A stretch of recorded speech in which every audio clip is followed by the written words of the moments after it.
नमस्कार विद्यार्थी मित्रांनो, तुमचं स्वागत आहे आपल्या बी द बेस्ट या यूट्यूब चॅनलला। आणि आज आपण बघतो आहे क्लास 6 जो नवीन अभ्यासक्रम आहे 2026 याप्रमाणे आपण आज हिस्ट्रीचा सेकंड लेसन बघतो आहे प्रागैतिहासिक काळ। याचा पार्ट 1 आणि पार्ट 2 हा एक्सप्लेनेशन व्हिडिओ मी आधीच अपलोड केलेला आहे, तो तुम्ही जाऊन बघू शकता। आणि आज आपण कंप्लीट करतो आहे solved questions and answers of second lesson. तर वेळ वाया न घालवता व्हिडिओला सुरुवात करूया। आपला फर्स्ट क्वेश्चन आहे रिकाम्या जागा पूर्ण करा। मग भारतातील काळ्या मातीची जमीन असलेले पठार कोणता आहे? आपल्याला माहिती आहे ते कोणता आहे? दख्खनचे पठार आहे ते। क्वेश्चन आहे भारतातील शेतीला सर्वाधिक अनुकूल ठरलेला प्रदेश तर कोणता आहे? मध्य भारतातील कोणता आहे? मध्य भारतातील विस्तृत पठार। मध्य भारतातील विस्तृत पठार हे आहे शेतीसाठी अनुकूल विस्तृत पठार। बरोबर, शेतीसाठी अनुकूल ठरलेला प्रदेश आहे कारण की या एरियामध्ये नद्यांनी वाहून आणलेला गाळाचा एरिया आहे आणि त्याच्यामुळे हा एरिया शेतीसाठी खूप उपयुक्त ठरलेला आहे। आता लिपीचा उगम किंवा विकास झालेला नव्हता तो काळ कोणता आहे? तर तो काळ आहे प्रागैतिहासिक काळ। मग आपण इथे लिहिणार आहे प्रागैतिक। कोणता आहे? प्रागैतिहासिक काळ। बरोबर, कारण की या काळामध्ये लिपीचा वापर झालेला नव्हता आणि म्हणूनच याला काय म्हटलं आहे? प्रागैतिहासिक काळ म्हटलेला आहे। देन फोर्थ नंबरचा दायमाबाद या उत्खनन स्थळांचा शोध लावणारे भारतीय पुरातत्व सर्वेक्षक कोण आहेत? तर ते सर्वेक्षक आहेत BP। कोणते आहेत? BP बोपर्डीकर हे आहेत। आता आपला सेकंड क्वेश्चन आहे, इथे पुराश्म पाहिजे होतं, पुराश्म युग। पुराश्म युग याच्यामध्ये कोणत्या गोष्टीचा शोध लागला होता? पुराश्म युगामध्ये आपल्याला शोध लागला होता अग्नीचा शोध लागला होता, म्हणजे याचा करेक्ट ऑप्शन आहे ड नंबरचा। देन दुसरा क्वेश्चन काय आहे की मध्याश्म युग। आता इथे पुन्हा मध्याश्म युग आहे, तर मध्याश्म युगामध्ये कशाचा शोध लागला होता? युगामध्ये मोठे धारदार हत्यार म्हणजेच अ नंबरचा ऑप्शन। देन नवाश्म युग, इथे नवाश्म युगामध्ये शेती तंत्रामध्ये प्रगत झाली होती म्हणून इथे क ऑप्शन। आणि ताम्रपाषाण युग, ताम्रपाषाण युगामध्ये कशाचा शोध लागला होता? चाकाचा शोध लागला होता म्हणून करेक्ट ऑप्शन आपला आहे ब नंबरचा। आपला नेक्स्ट क्वेश्चन आहे प्रश्न क्रमांक 2 अ, म्हणजे खालील हा चार्ट आपल्याला कंप्लीट करायचा आहे। इथे आपल्याला वैशिष्ट्ये लिहायची आहेत, वैशिष्ट्ये दिलेली आहेत। यामध्ये मध्याश्म युग, इथे मध्याश्म युग पाहिजे होतं, मध्याश्म युग। आणि इथे पाहिजे आहे काय आहे? नवाश्म युग। बरोबर, नवाश्म युग। आता मध्याश्म युगामध्ये काय बदल झाला आणि नवाश्म युगामध्ये, मध्याश्म आणि नवाश्म युगामध्ये कोणकोणते बदल झाले ते आपल्याला लिहायचं आहे। इथे दिलेलं आहे निवास। निवास होतं मध्याश्म युगामध्ये माणसं गुहेमध्ये राहत होती आणि इथे नवाश्म युगामध्ये कुठे राहायला लागली? ती झोपडीमध्ये राहायला लागली। बरोबर। देन व्यवसाय त्यांचा कोणता होता? मध्याश्म युगामध्ये काय होता त्यांचा व्यवसाय? शिकार। आणि कोणता होता? मासेमारी, हे त्यांचे व्यवसाय होते। बरोबर, मासेमारी। आणि नवाश्म युगामध्ये कोणता होता? शेती आणि पशुपालन। मग इथे साधनं म्हणजे त्यांनी कोणती हत्यारं बनवली होती? तर लहान आकाराची हत्यारं होती। आणि इथे काय झालं? मोठ्या आकाराची काय बनली? ती त्यांची मोठ्या आकाराची होती, पण ती कशाची होती? दगडी हत्यारच होती। बरोबर, दगडी हत्यारच होती। हे नवाश्म युगामधील बदल आहे। मग आता कला काय होते? इथे काय काय डेव्हलपमेंट होत गेली? कलेमध्ये काय काय शिकत गेले? कोणते गुण शिकत गेले? तर तिथे आहे गुहेच्या भिंतीवर काय आहे? गुहेच्या भिंतीवर त्यांनी चित्र रेखाटली, भिंतीवर चित्रे रेखाटली त्यांनी, है ना? बरोबर। आणि इकडे काय केलं त्यांनी? नवाश्म युगामध्ये मातीची रंगीत भांडी तयार करायला लागले, ते त्यांच्यावर डेकोरेटिव्ह आर्ट तयार करायला लागले। जीवनशैली कशी होती? मध्याश्म युगामध्ये भटकंती होती, ते स्थिर नव्हतं त्यांचं। आणि इकडचं कसं झालं होतं? आता त्यांचं जीवन स्थिर जीवन झालं होतं। बरोबर, कारण की त्यांचं आता अन्न, वस्त्र आणि निवारा ह्या मेन गरजा त्यांच्या पूर्ण झालेल्या होत्या। म्हणून आपण म्हणू शकतो की काय आहे? स्थिर जीवन होतं. आता आपला सेकंड क्वेश्चन आहे, पुढील विधान चूक आहे की बरोबर ते सांगून चुकीची विधान आपल्याला बरोबर करायची आहे. मग इथे जॉर्वे इथे कांस्य धातूच्या 4 वस्तू मिळाल्या होत्या. मग आपलं विधान काय आहे? जॉर्वे इथे मिळाल्या होत्या का? नाही, त्या कुठे मिळाल्या होत्या? डायमाबाद इथे मिळाल्या होत्या. म्हणून हे सेंटेन्स काय आहे? हे आपलं सेंटेन्स राहणार आहे चूक. मग आता आपल्याला इथे काय लिहावं लागेल? दायमाबाद आणि राहिलेलं सेंटेन्स तुम्हाला कंप्लीट करावं लागेल. कांस्य धातूच्या 4 वस्तू मिळाल्या होत्या. मग आता नेवासा इथे जॉर्वे संस्कृतीचे पहिले पुरावे सापडले, तर हे उत्तर सुद्धा चूक आहे. मग इथे काय लिहावं लागेल आपल्याला? इथे आपल्याला लिहावं लागेल नेवासा इथे जॉर्वे संस्कृतीचे पहिले मिळाले का? नाही, तर हे सेंटेन्स झालं आपलं चूक. मग आता नेवासा इथे आपल्याला काय आहे? नेवासा इथे मिळाले का? जॉर्वे संस्कृतीचे जॉर्वे इथेच आपल्याला पुरावे मिळाले, म्हणून इथे आपल्याला लिहावं लागेल जोर्वे इथे काय मिळाले? जोर्वे इथे. नेवासाच्या जागी काय लिहायचे तुम्हाला? जोर्वे येथे जॉर्वे संस्कृतीचे पहिले पुरावे आपल्याला सापडले आहेत. नेक्स्ट आपल्याला आहे की महाराष्ट्रातील आद्य शेतकऱ्यांची एक जुनी ताम्रपाषाण युग संस्कृती इमानगाव येथे आहे. तर हे सेंटेन्स काय आहे? बरोबर आहे, कारण की इथेच आपल्याला मिळालेली होती. देन आपला नेक्स्ट क्वेश्चन काय आहे ते आपण बघूया.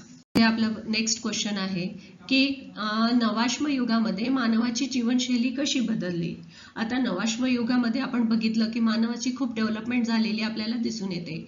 मग यामध्ये काय झालं की शेतीचा शोध लागल्यामुळे मानवाचे भटके जीवन संपून तो एका ठिकाणी स्थायिक झाला होता. आता शेतीचा शोध लागला म्हणजे काय? त्यावेळेला त्यांना अन्नधान्य कशा प्रकारे उगवता येईल हे त्यांना समजायला लागलं. मग पिकवलेले धान्य साठवू लागल्यामुळे गाव वस्त्यांचा उदय झाला, कारण की त्यांना एका ठिकाणाहून दुसऱ्या ठिकाणी भटकंती करावीच लागली नाही.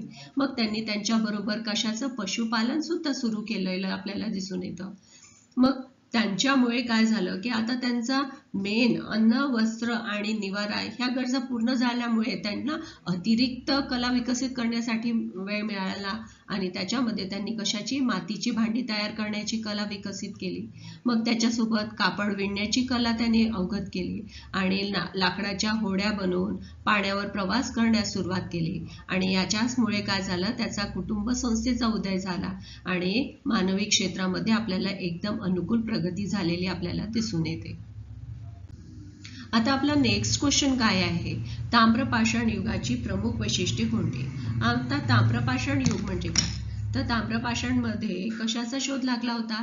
तांब या धातूचा शोध लागला. मग तांब्याचा वापर सुरू झाला होता, बरोबर. मग त्याच्यामुळे तांब्याचा तो शोध लागलाच, कारण की त्याआधी दगडी हत्यारे वस्तू तयार केली गेली होती आणि त्यांचा सुद्धा शोध मोठ्या प्रमाणावर ती दगडी हत्यारे वापरायला सुरुवात झाली होती. आणि या काळामध्ये चाकाचा शोध लागल्यामुळे दळणवळणाची सोयी सुविधा उपलब्ध झाली होती. मोठ्या प्रमाणावर माणूस आता काय करू लागला होता? शेती लागवडीखाली आणू लागला होता. तो काय करायचा? सामानाची ने-आण करायचा आणि त्याच्यामुळे त्याचा व्यापार खूप वाढीस लागला होता. मग त्याच्यामुळे काय झालं की या कौशल्यावर आधारित तो लाकूड काम, धातू काम असं व्यवसाय सुरू केले त्याने. आणि त्याच्यामुळे काय झालं की नगरांची निर्मिती झाली. गहू, ज्वारी, तांदूळ, कडधान्य, कापूस यांची उत्पादने तो घेऊ लागला. आणि पशुपालन हे शेतीला मग त्याच्यामुळे काय झालं की पूरक साधन झालं. पशुपालन म्हणजे त्याचा एक दुसरा सप्लिमेंटरी बिझनेस सुरू झाला त्यांचा पशुपालन. मग आता या काळामध्ये मृत व्यक्तीच्या दफन करायचे मृत व्यक्तींना, मग ते आपल्या घरातल्या अंगणातच करत असत. मग त्यांच्यासोबत ते वस्तू आणि भांडीही त्यांच्याजवळ ठेवली जात होती. म्हणजे ही सगळी वैशिष्ट्य आपल्याला कुठली दिसून येतात? ताम्रपाषाण युगातली आपल्याला दिसून येतात. आता खालील प्रश्नांची उत्तर आपल्याला लिहायची आहेत. 2-2 वैशिष्ट्ये आपल्याला लिहायची आहेत. पराश्म युग याच्याबद्दल आपल्याला टिपा लिहायचा आहे, ठीक आहे. तर आता पराश्म युगामध्ये मानव काय होता? पूर्णपणे निसर्गावर अवलंबून होता. मग त्या काळामध्ये तो गुहांमध्ये किंवा मोठ्या झाडाच्या फांद्यांवर राहत असे. पराश्म युगात सुरुवातीची त्याची हत्यारं जी होती ती ओबडधोबड होती, ज्याचा वापर तो शिकार करण्यासाठी, खणणे इत्यादी कामासाठी करत होता. आणि मानवाचा हा महत्त्वाचा शोध म्हणजेच अग्नीचा शोध याच काळामध्ये लागला. आणि सगळ्यात मोठा शोध कोणता? अग्नीचा शोध हे पराश्म युगातील एक प्रमुख वैशिष्ट्य आहे. देन आपल्याला नेक्स्ट क्वेश्चन लिहायचा आहे. याच्यातली कोणता आहे? मध्याश्म युगाची 2 वैशिष्ट्ये आपल्याला लिहायची आहेत. मग या काळामध्ये काय झालं? बुद्धिमान मानवाने डोंगराच्या कडेकपाऱ्यातून निर्माण झालेल्या नैसर्गिक गुहामध्ये राहायला सुरुवात केली आणि त्यालाच काय म्हटलं गेलं की शैलाश्रय असं म्हटलं गेलं आणि त्याचाच आश्रय घेण्याला त्यांनी सुरुवात केली. बघा आपल्याला बाजूच्या पिक्चरमध्ये हे दिसतं आहे, त्याच्यावरून कल्पना येणार. मग त्याच्या हत्यारांचा आकार लहान बनला, म्हणजे सुरुवातीला दगडांची हत्यारं बनवत होती पण त्याची साईज ती छोटी छोटी करायला लागला आणि त्याच्यामुळे काय झालं की तो आता दगड चांगल्या प्रकारे वापरू शकत होता. त्याच्यामध्ये त्याच्या हातामध्ये चांगल्या प्रकारे पकड यायला लागली होती हत्यारांची. हे आपल्याला 2 प्रमुख वैशिष्ट्य दिसून येतात. आता आपला नेक्स्ट क्वेश्चन आहे की खालील प्रश्नांची आपल्याला थोडक्यात उत्तरं लिहायची आहे. जर नवाश्मयुगीन मानवाने शेती तंत्रज्ञान शोधलं नसलं तर आजचे मानवी जीवन कसं असतं हे आपल्याला कारणासहित स्पष्ट करायचं होतं. मग याचं उत्तर काय लिहिलं की जर नवाश्मयुगीन मानवाने शेती तंत्रज्ञानाचा शोध लावला नसता तर मानव आजही अन्नासाठी शिकार, फळं आणि कंदमुळं यावरच अवलंबून राहिला असता. नाही का? विचार करून बघा. म्हणजे त्या मानवाच्या त्या एका शोधामुळे आपला किती विकास होत गेला. मग स्थिर वसाहती, गावे, शेती, पशुपालन, व्यापार आणि संस्कृतीचा विकास सुद्धा झाला नसता. त्यामुळे आजचे जीवन हे प्रगत झाले असते का? नसतेच. आणि हाच खूप मोठा आहे की शेती तंत्रज्ञान विकसित झालं नसतं तर किती मोठा फरक झाला त्या एका शोधामुळे आपण विचार करू शकतो. देन नेक्स्ट आहे नवाश्म युगात कोणते तंत्रज्ञान विकसित झाले ज्यामुळे मानवाचे दैनंदिन जीवन बदलले. बघा त्याच्यामुळे काय झालं? नवाश्म युगामध्ये मानव अगदी प्रगत झाला होता आणि त्याचा शेती तंत्रज्ञान विकसित झालं. त्यांनी पशुपालन करायला सुरुवात केली, धान्य साठवण्याची त्याला माहिती झाली आणि त्याच्यामुळे अन्नासाठी त्याला आता भटकंती करण्याचं थांबलं. त्यांनी आता मातीची भांडी तयार करायला सुरुवात केली होती. आता नवीन नवीन कौशल्य तो शिकायला लागला होता, जसं कापड विणणं, लाकडी होड्या तयार करणं याचे तंत्र तो विकसित करायला लागला आणि त्यामुळे त्याचं जीवन कसं अधिक स्थिर, सुरक्षित आणि प्रगत झालं होतं हेच आपल्याला इथे दिसून येते. बरोबर. आणि आता आपला या लेसन मधला सगळ्यात शेवटचा क्वेश्चन नंबर 5. आणि आतापर्यंत म्हणजे मित्रांनो तुम्हाला हा व्हिडिओ कसा वाटला कमेंटमध्ये जरूर कळवा आणि व्हिडिओला लाईक, शेअर आणि सबस्क्राईब करायचं विसरू नका जेणेकरून नवीन येणारे अपडेट्स तुमच्यापर्यंत पोहोचतील. मग आता इथे 1 नंबर दिलेला आहे. सगळ्यात शेवटचा क्वेश्चन आहे आपला 5 नंबरचा.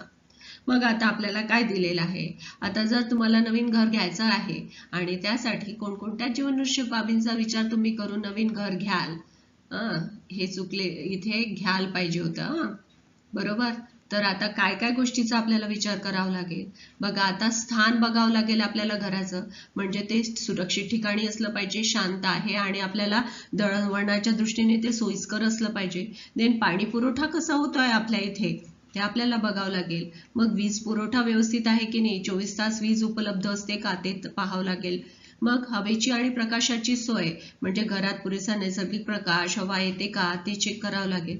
सुरक्षितता ते हे खूप महत्त्वाचं आहे, म्हणजे आपल्या एरियामध्ये CCTV, रक्षक केंद्र यांची सोय आहे का ते पाहावं लागेल. वाहतुकीच्या सोयी किती डेव्हलप झालेल्या आहेत, म्हणजे आपल्या जवळ शाळा, हॉस्पिटल्स, कामाचे ठिकाण, मार्केट हे किती दूर आहे हे चेक करावं लागेल. देन शाळा व शिक्षण संस्था, मुलांच्या शिक्षणासाठी आवश्यक असलेल्या शाळा, शिक्षण संस्था हे बघावं लागेल. आरोग्य सुविधा आताच बघितलं आपण. मग घराची रचना व बांधकाम कसं करावं लागेल, म्हणजे पावसाचं पाणी न साचणार आहे का ते पाहावं लागेल. घर मजबूत पाहिजे, हवेशीर पाहिजे. देन आपली डॉक्युमेंट सगळे क्लिअर असतील का, जेव्हा आपण घर घेतोय तर सगळे व्यवस्थित असले पाहिजे. मग आपला परिसर स्वच्छ आणि हरित असला पाहिजे. बरोबर. या सगळ्या गोष्टींचा विचार आपल्याला करावा लागेल. मित्रांनो आपला हा व्हिडिओ इथे संपतो आहे आणि तुम्हाला कसा वाटला कमेंटमध्ये जरूर कळवा. थँक्यू.